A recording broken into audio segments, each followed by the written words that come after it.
Agit exactement comme un rétrovirus culturel. Il n'a pas juste contaminé la culture romaine, il a inséré son propre code au cœur du système.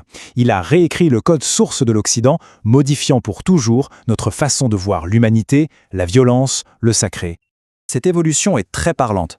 On part de la violence sacrée des tribus, où les dieux demandent du sang. On passe au syncrétisme romain, qui gère une multitude de dieux. Puis arrive la transcendance chrétienne, avec un Dieu unique qui, chose incroyable, abolit le sacrifice rituel. C'est le sacrifié qui devient sacré. Et de là, de cette idée d'égalité devant Dieu, naîtront plus tard les germes de l'égalité devant la loi. Le code chrétien a vraiment brisé un cycle millénaire. Et c'est ça qui est dingue quand on y pense. Ce nouveau code a jeté les bases de concepts qui nous semblent aujourd'hui évidents. Les droits humains universels, la liberté de conscience, et même d'une certaine façon, la recherche scientifique d'un monde rationnel. Ce qu'il faut retenir, c'est que beaucoup de nos valeurs modernes sont, au fond, des versions laïcisées, des mutations de ce code religieux originel. Alors, tout ça nous amène à une dernière question. Une question pour aujourd'hui.